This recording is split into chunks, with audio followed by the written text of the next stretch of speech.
Kat is going to join us for some product review. We have the brand new... Okay, I can't do this. Get out of here, Kat. What's going on, YouTube? Welcome to our channel. My name is Rann. This is my beautiful wife, Michelle. She's always here with me. She's my best friend in the world, and we're going to review our new toy. We have the brand new Nintendo Switch. This launched on March 3rd. We got ours about 4 days after because we pre-ordered a bundle from GameStop. So ours came in a couple days later. But we have had some pretty good times with it already. We've had a lot of hands-on time, so I just want to dive right into this and start talking about some stuff. This is the actual console itself, the tablet portion, the screen, whatever you want to call it. This is where the nitty-gritty of the Nintendo Switch exists. This is a 6.3-inch screen. Nice little kickstand right here that will allow you to play in tabletop mode. Forgive me, I don't have fingernails, so that might take a second. There we go, see? Kickstand. So this ships with a 32 gigabyte memory, which I know doesn't sound like a lot compared to the Xbox and the PlayStation 4's 500 gigabytes that they launched with. Now, things people need to remember that are complaining about that: this console is meant to be played at home and on the go. There is no way right now currently in existence, without spending a lot of money, that I can take my PlayStation on the train or bus and play Last of Us. I can take this with me and play Breath of the Wild wherever I want. That's something to think of. The Switch also costs $100 less, so that's got to factor in somewhere, right? I mean, the higher the SD card, the more they cost, so I mean, that means something. Maybe it doesn't, I don't know. But I really don't think it's that big of a deal, because yes, people say Zelda is 13.2 gigs, that's a third of your hard drive. Yes, that's true, if you download it from the eShop. If you purchase the actual cart for Zelda, the game installs less than a quarter of a gigabyte on the system. We have Zelda and Bomberman. Bomberman takes up more space than Zelda, cartridge against cartridge. So if you're planning on taking this with you, chances are you're going to buy one of the many cases available. A lot of those cases have in-house ways to carry your cartridges. So you already have a way to carry your cartridge. So I would highly suggest just be careful with how you're purchasing your games. You know, if you're worried about space, maybe buy some more physical copies than you do eShop titles. I understand some games you have to buy on the eShop. There's a lot of good titles out there, so don't shy away from them. In the event that you do need some memory, right here under the kickstand, there is a spot for a micro SD card. The Switch will currently support up to 2 terabyte micro SD cards, which don't even exist yet. So you can pretty much find whatever size micro SD you want, put it in here, bam, extra memory. Also, once again, $100 cheaper. So you can buy some more memory and still clock in at less than a PlayStation. So the second thing we have here is the actual Switch dock. This is what allows you to play the Switch on your television at home or wherever you happen to be. A lot of people complain about this scratching systems. Thankfully, we really haven't had that issue.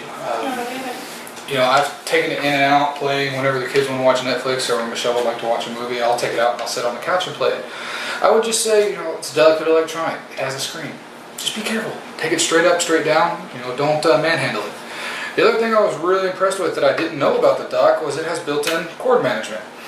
All your plugs are right here. You have your HDMI, you have a USB port and an AC adapter, and it all feeds nicely through this little hole, so it keeps everything nice and tight. There's also 2 extra USB chargers right here on the side. So I was pleasantly surprised with this. Also, I know a lot of people like to put the skins on their consoles. Be careful. There's one of the major companies that does that. Their adhesive doesn't mesh with the Switch, and it was actually pulling the gloss off. So just maybe wait a little bit before you buy one of those till they get that figured out. So my biggest, not necessarily worry, but a concern that I had was the controllers, because I do have rather large hands. I'm a rather large guy. The Joy-Con controllers. Now, as you can see, it's gone. Large hand. So I was kind of worried about using these, but I gotta say I've been pleasantly surprised with these. Playing them this way isn't bad. They're plenty big enough for her hand as well. And they're not even bad this way. I mean, I probably couldn't play 6, 7, 8 hours like this, but for playing, you know, a game with the wife and kids for an hour, 2 hours, you know, this is completely fine. We played Bomberman with our boys for a couple hours the other day, and I really didn't have any issue. Yeah, it feels tiny, but you know, you get in there and start having fun, you don't really worry about it. It's really not that bad. Now, I really wanted a Pro controller to purchase at launch, but unfortunately I didn't have the funds at the time, so I was not able to get one, but blessing in disguise. The included Joy-Con comfort grip,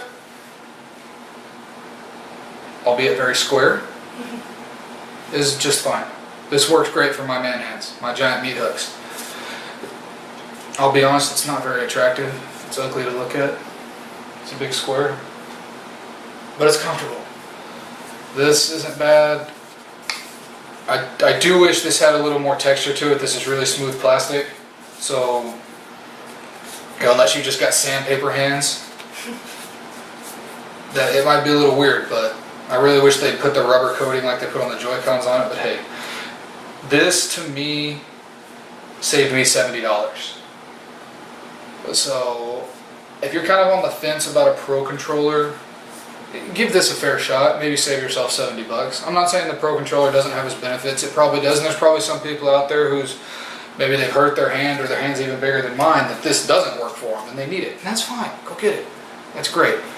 The DIY community is also making a bunch of various grips you can find around the internet, 3D printed ones, so there's plenty of options. I'm sure that a bunch of third-party people will come out with something, charging grips, comfort grips. So if this doesn't work for you, don't fret. I'm sure there'll be options in the future. So, that being said, the two games that we purchased at launch were Legend of Zelda Breath of the Wild and Super Bomberman R. Those came in our bundle from GameStop. This was basically my Zelda machine. I didn't want to buy Zelda on the Wii U, even though I got one sitting in the living room. I didn't want to. I wanted it on the Switch. And I'm completely happy with the decision I made. It was one of the first 15 minutes of Breath of the Wild where I probably looked like a little drooling idiot staring at the TV. He did. He did.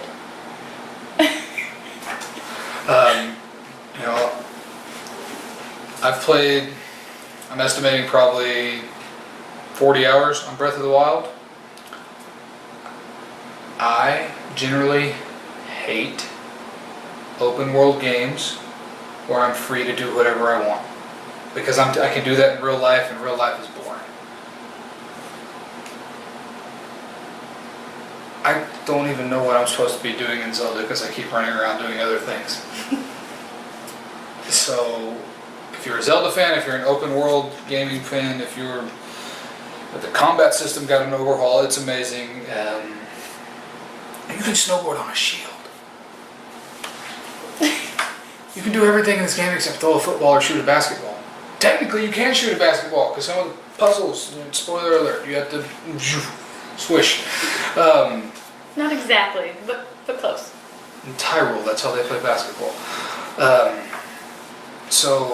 It's a great game. Bomberman's really fun. It's a great little family game. If you have, little ones, it's not very complicated. It's fairly straightforward. And you can play two-player co-op together instead of just actually fighting each other. So that's pretty cool. That was kind of why we went with this bundle, so we would have something right off the bat that we could play together. And we've actually really enjoyed Bomberman.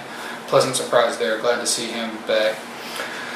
There's a bunch of upcoming titles for the Switch that we're looking at. The first one's going to be Super Mario Kart 8 Deluxe. It's coming out April 28th.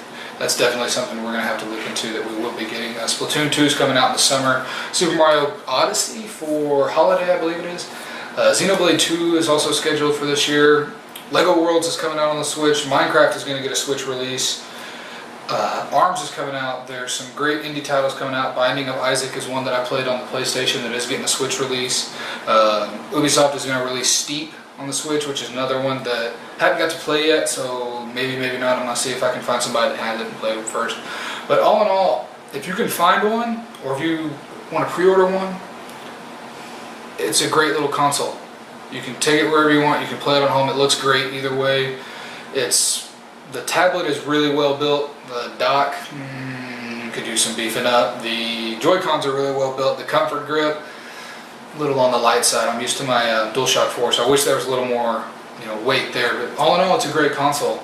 So that being said, if you got any questions, let me know. Comments down below. I'll be happy to answer them for you. If you don't, that's cool too. I'm gonna hook all this back up. I'm gonna play Zelda. Don't know what you're gonna do.